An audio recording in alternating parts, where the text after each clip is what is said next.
আচ্ছা, এমন একটা বিজনেস স্ট্র্যাটেজির কথা কি ভাবা যায় যেটা পুরোপুরি দাঁড়িয়ে আছে শুধু তার প্রোডাক্টের ওপর, যেখানে আসল মার্কেটিংটা কোনো বিজ্ঞাপন দিয়ে হয় না, হয় ব্যক্তিগত অভিজ্ঞতা দিয়ে? আজকের এই পর্যালোচনায় আমরা ডিএক্সএন নামে একটি কোম্পানির প্রেজেন্টেশনকে ব্যবচ্ছেদ করে দেখব, যেখানে পণ্যের গল্পকেই ব্যবসার মূল চালিকা শক্তি হিসেবে দেখানো হয়েছে। এই পুরো ব্যাপারটার মূলে কিন্তু একটাই দর্শন কাজ করছে। এখানে বলা হচ্ছে যে ব্যবসার গ্রোথ কোনো জটিল সেলস টেকনিকের ওপর নির্ভর করে না, বরং নির্ভর করে প্রোডাক্টের সাথে একটা ব্যক্তিগত সম্পর্ক তৈরির ওপর। মানে শুধু প্রোডাক্টটা সম্পর্কে জানলেই হবে না, নিজে ব্যবহার করতে হবে, তার ভালো মন্দটা অনুভব করতে হবে, আর সেই আসল অভিজ্ঞতাটাই অন্যদের সাথে ভাগ করে নিতে হবে।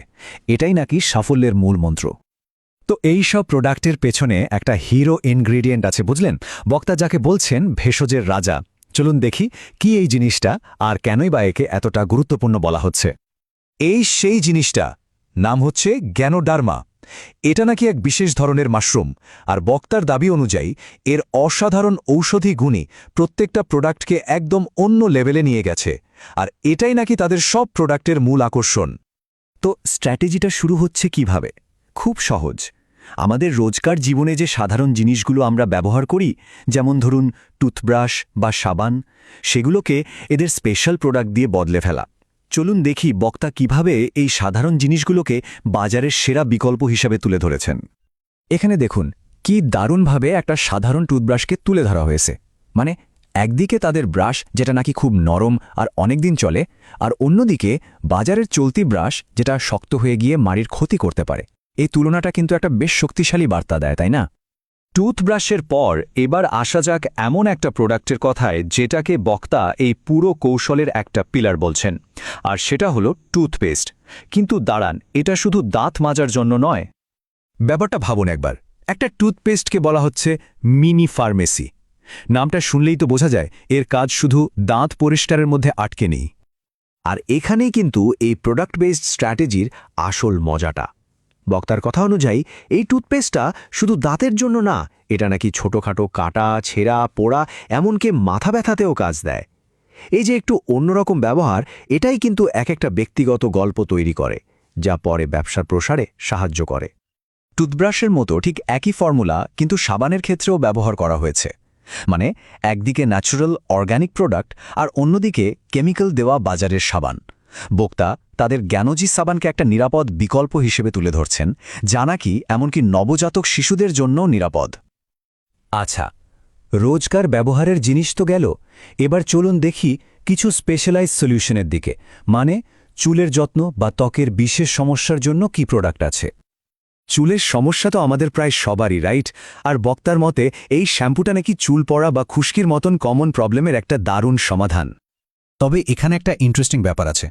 বক্তা কিন্তু বলছেন না যে ম্যাজিকের মতো একদিনেই সব ঠিক হয়ে যাবে, বরং তিনি একটা হেয়ার জার্নির কথা বলছেন, যেটা 3 থেকে 6 মাস লাগতে পারে। প্রথম দিকে হয়তো একটু চুল পড়তে পারে, কিন্তু লম্বার সময়ে নাকি চুলের গোড়া মজবুত হবে আর নতুন চুলও গজাবে।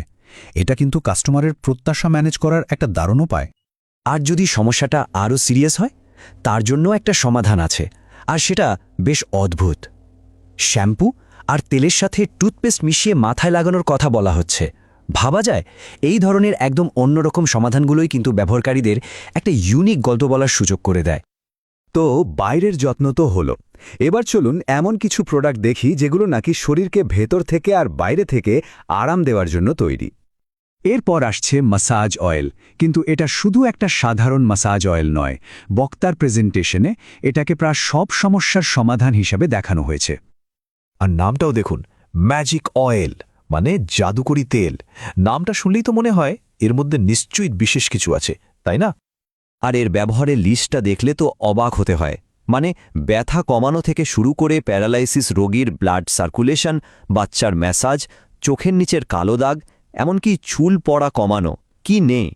একটা প্রোডাক্টের এতগুলো ব্যবহার থাকলে সেটা তো বিভিন্ন ধরনের মানুষের কাছে আকর্ষণীয় হবেই।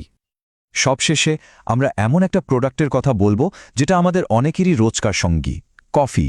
কিন্তু এখানে ব্ল্যাক কফিকে শুধু একটা পানীয় হিসেবে নয়, একটা হেলথ ড্রিঙ্ক হিসেবে দেখানো হচ্ছে। এই চার্টটা দেখুন, বলা হচ্ছে এই কফিটা নাকি শুধু আমাদের এনার্জি দেয় না, এটা ব্রেনে অক্সিজেন বাড়ায়, ব্লাড প্রেশার কমায়, এমনকি ডায়াবেটিস রোগীদের জন্যও ভালো। মানে রোজকার একটা অভ্যাসকেই হেলদি বানিয়ে ফেলার প্রস্তাব দেয়া হচ্ছে। আর এই সব দাবির পেছনে সবচেয়ে বড় যুক্তিটা কি? এই সংখ্যাটা 0.06%। বক্তার দাবি এই কফিতে ক্যাফেইন আছে নামমাত্র, যা সাধারণ কফির তুলনায় কিছুই না। আর এটাই নাকি একে এত সেফ আর হেলদি বানিয়েছে।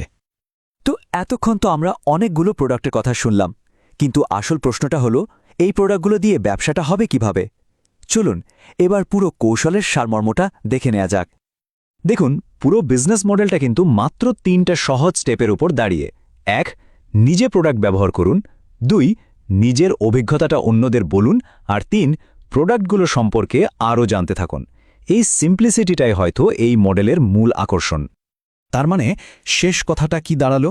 এই ব্যবসার মূল ভিত্তিটা কোনো সেলস টেকনিক নয়, বরং বিশ্বাস।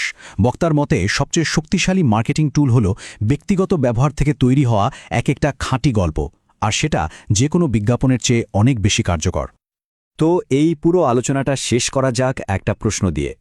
যখন একটা ব্যবসার পুরো ভিত্তিটাই দাঁড়িয়ে থাকে ব্যক্তিগত গল্পের ওপর, তখন এটা কি আমাদের মার্কেটিং এবং মানুষের সাথে মানুষের বিশ্বাসের সম্পর্ক নিয়ে নতুন করে কিছু ভাবতে শেখায় না?